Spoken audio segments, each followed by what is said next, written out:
klenot železníc, klenot slovenských ciest. A keďže mám auto, aké mám.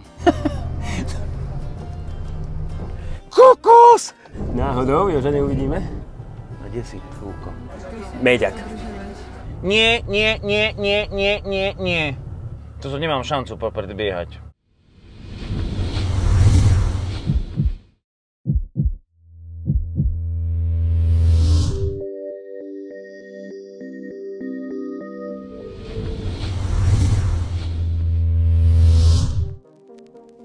Na prvý pohľad si asi poviete, aký elegantný Mercedes. Športovo ladený, pekný. Ale čakali by ste, že toto je najsilnejšie sériové auto z Affalterbachu? Teraz už áno, lebo ako nápis napovedá, ide o spojenie hustého 8-valca s ešte hustejšou elektrikou. No a keď sú hviezdy naklonené a tieto dva pohony sa spoja, tak dokážu spoločne vykúzliť 843 konských síl a 1400 Nm. Keď už mám tu možnosť jazdiť s najsilnejším produkčným AMG vôbec, tak by som sa mal podeliť o dojmy, aké to je. Tak v prvom rade cítim sa, keď pri ňom stojím, ako báča. Lebo si na ňom oči pasiem. Čiže vlastne to som ovca, čo? Nevadí. Ale aj keď si zložím okuliare, aj keď sa takto na to pozerám, tie tvary mi idú neskutočne do hlavy.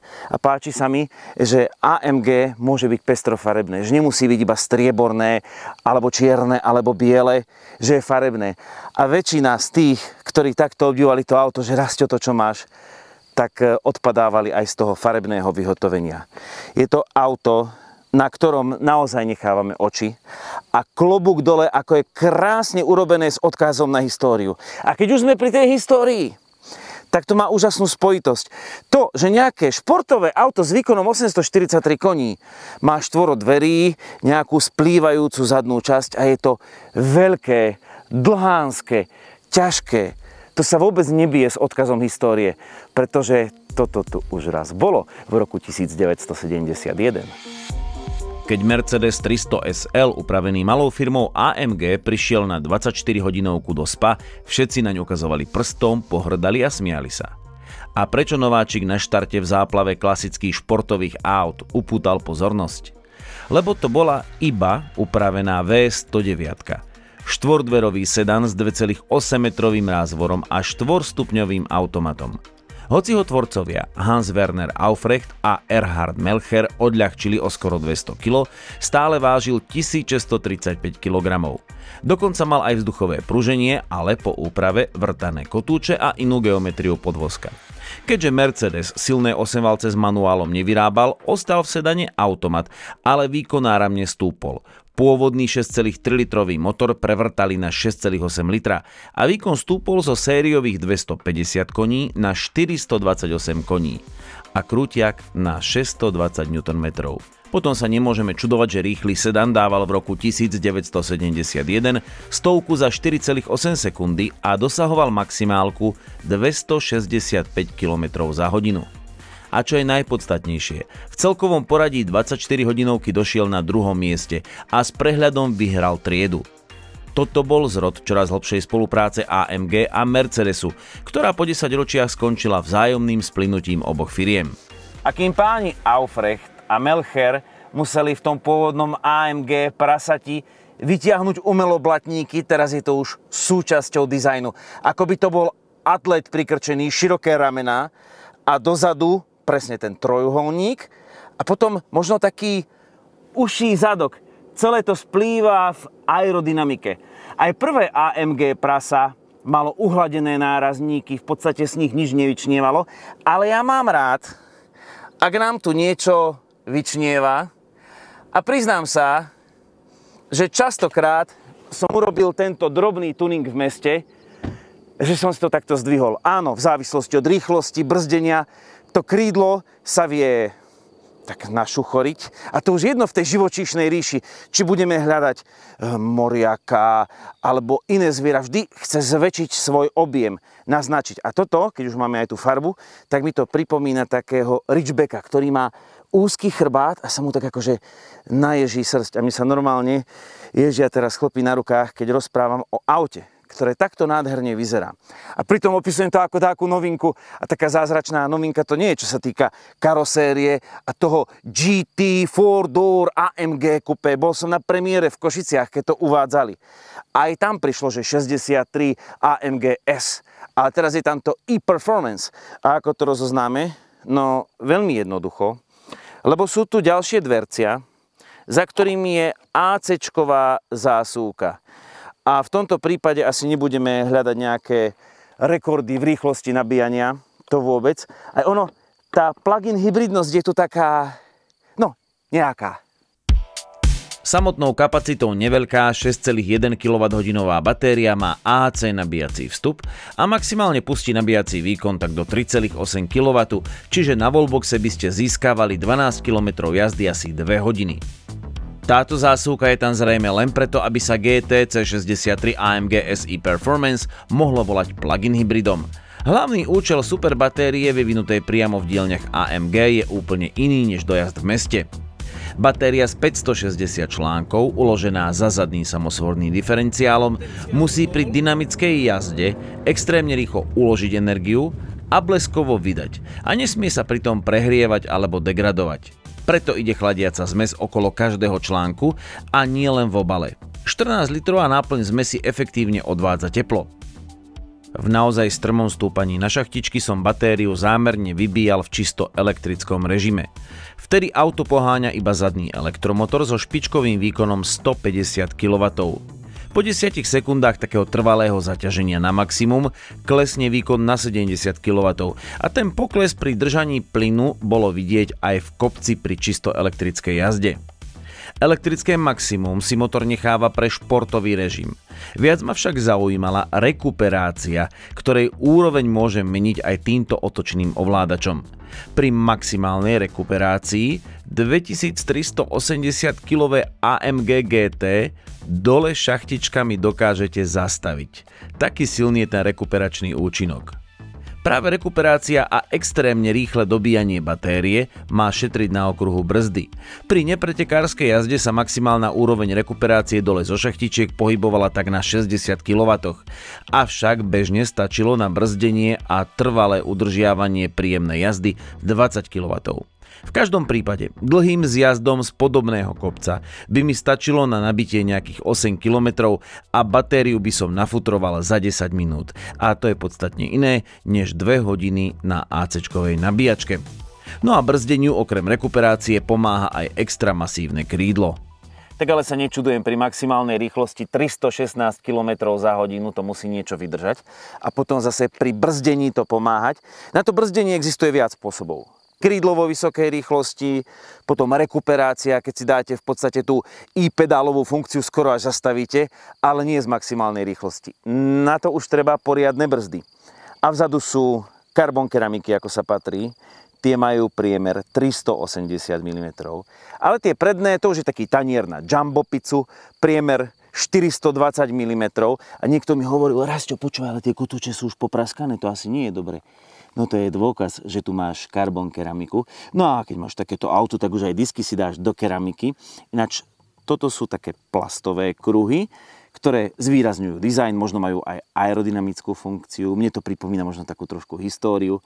No je to krásne a poďme sa na to pozrieť, ako to vyzerá, keď sa to točí. Jednoducho je to nádhera. Stačí si priplatiť okolo 2000 eur a máte takéto 21-palcové kované disky. A teraz vám ukážem niečo, za čo si priplatiť nemusíte a čo je v štandardnej výbave. Tiež je to efekt. Ty!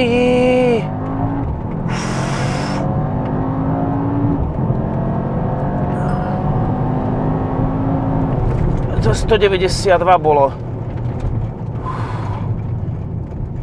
A 3,33.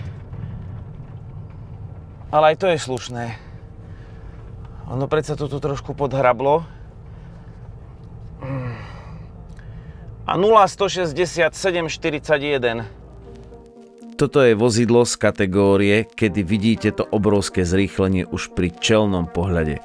Bolo to úžasné, nechal som sa opájať a stále ma lákala 200-kilometrová hranica na našom krátkom letisku. Na tej dvojke to tam ukáže ESPčko.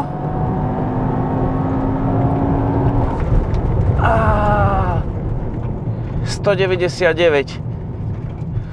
Bolo to tesné, pneumatiky som nechcel viac trápiť, ale 200 by to rozhodne dalo. 3,47, takže ono sa už nezlepšuje ten čas.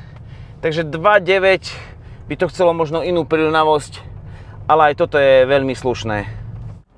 Zmeral som si aj brzdnú dráhu zo 100-kilometrovej rýchlosti na 0. Nešlo mi tak ani o metre, ale hlavne o čas brzdenia. Že či tento Mercedes nie je náhodou z 0 na 100 rýchlejší ako zo 100 na 0.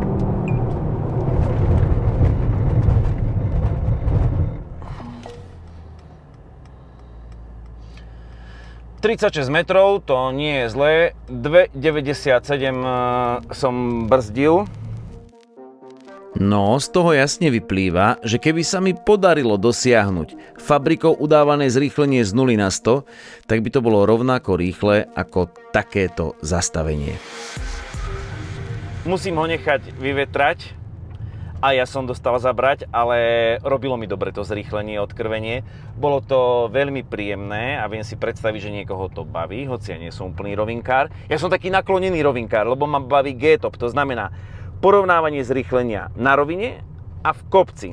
Je jasné, že kategória týchto aut si vezie so sebou veľkú hmotnosť, ktorú treba dvíhať hore do kopca, ale zároveň je tu vysoký výkon. Auto, ktoré práve šoférujem, GT63 AMG S e-Performance, je najsilnejšie auto, aké sme mali v našich testoch tu v Banskej Bystrici. Tak poďme sa na to pozrieť, že ako zvládne G-top, či budeme mať nového lídra tabuľky.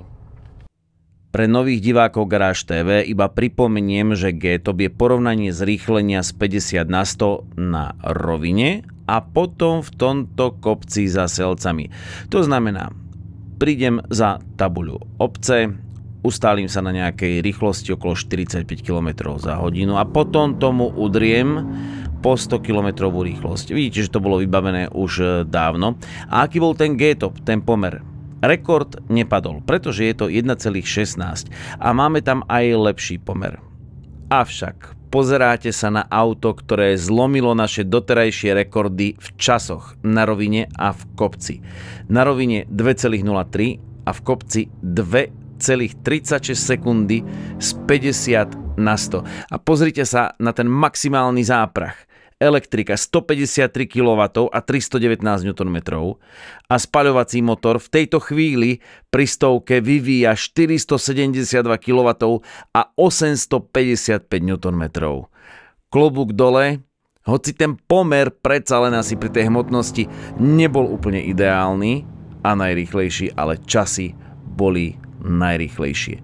Nič zatiaľ neprekonáva toto auto v našich testoch. Jednoducho, toto vám poriadne pomieša hlavu. A nielen hlavu, všetko, čo veziete v aute. No normálne vysmedol. Jo, toto chladí. Akorát po tých zrýchleniach by som to mal asi vonku otvoriť, že? To som zvedavý, čo spraví Birelík.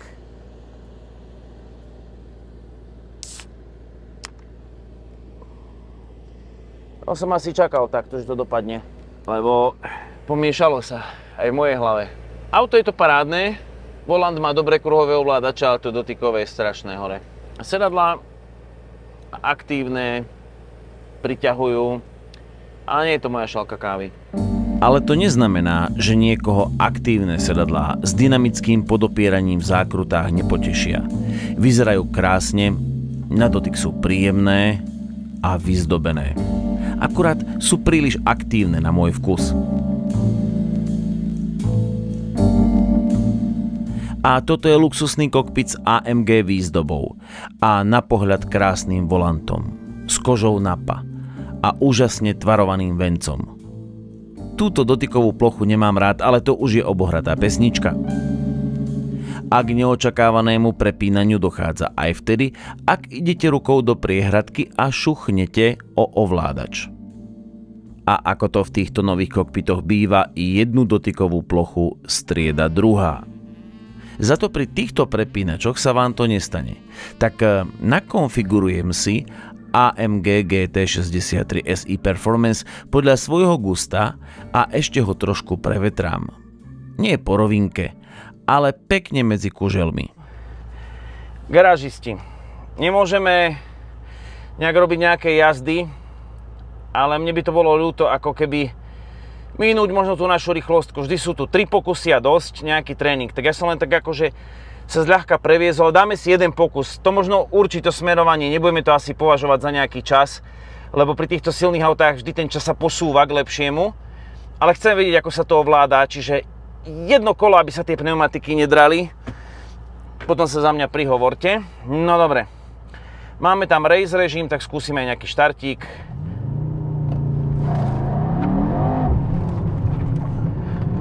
No ako to ubralo, tá elektronička.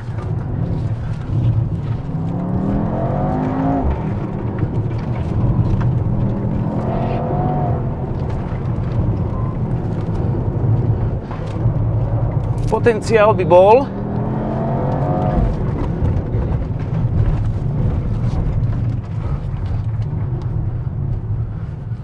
Poď.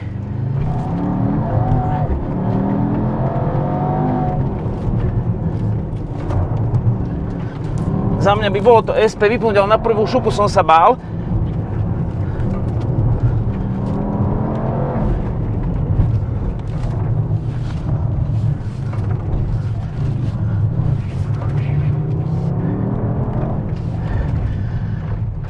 $52,5, no. Asi by to sa dalo vylepšiť tým vypnutím ESP, ale musím dodržať sľuby, že nezoddelím tie pneumatiky.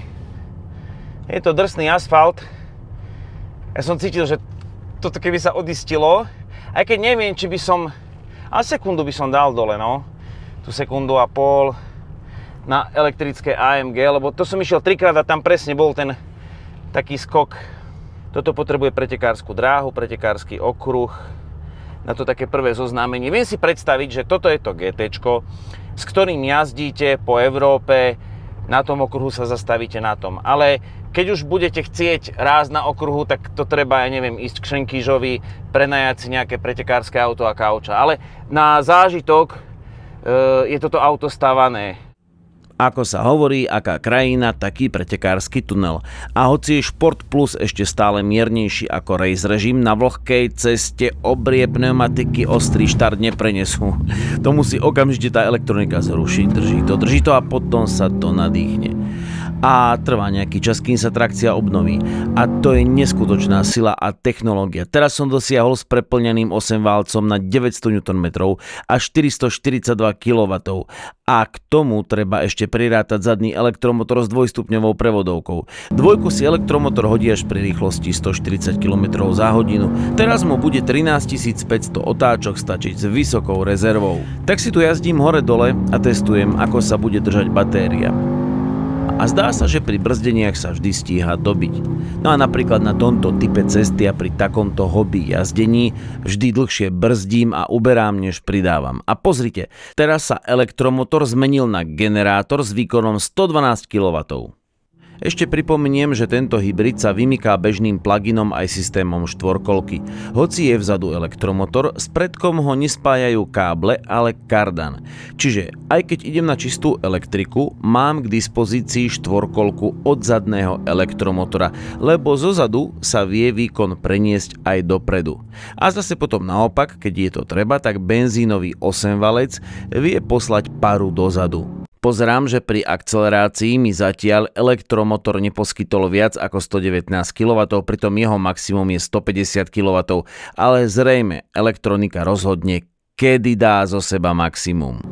A ja to výkonové maximum tak trošku zámerne hľadám, lebo ma baví, že keď mu takto pridám, tak sa mi to začne klbať z rúk, ale samozrejme v takej priamke, lebo na tomto type ciest a samozrejme za týchto okolností si nemôžem dovoliť ísť na hranicu tej bočnej odstredivej sily. Skôr sa chcem nasýtiť tým výkonom a užívať si prenos sily na cestu. A to ako to vystrelí dopredu za zákrutou a potom sledujem, koľko sa mi tej energie rekuperuje. Po týždni s Beštiou mám návrh na premenovanie tohto modelu, ktoré bude oveľa príznačnejšie.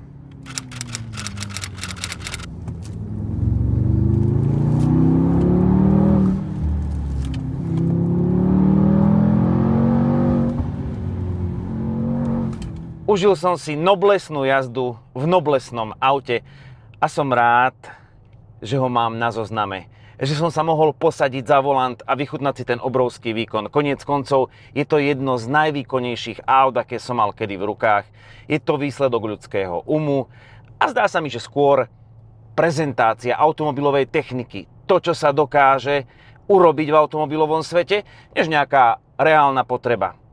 Za mňa je to Orient Express, v ktorom je veľká česť byť aj rušňovodičom, a určite môže byť úžasné užívať si to na zadnom sedadle, otvoriť si šampáňo, ale zároveň tento rušeň Orient Expressu môžete na niektorej stanici preložiť na inú koľaj horskej dráhy v Luna Parku, kde si užijete neskutočné Gčka, prevetráte si mozog, doslova si otvoríte hlavu. A čo by som ešte chcel zažiť? Čo by som si prial na takomto Mercedese? Vybrať ho z tých koľajníc, aby nebol Orient Expressom, aby som sa s ním mohol šmíkať, no aby som mu mohol zodrať pneumatiky a trošku potrápiť ten zadný samosvorný diferenciál. A ak táto F1-ková hybridná technológia posunie automobilový vývoj ďalej, tak v tom prípade aj toto auto malo zmysel. Ďakujem vám za sledovanie, prajem vám krásne dni a ja si idem ešte trošku tak popodraďovať.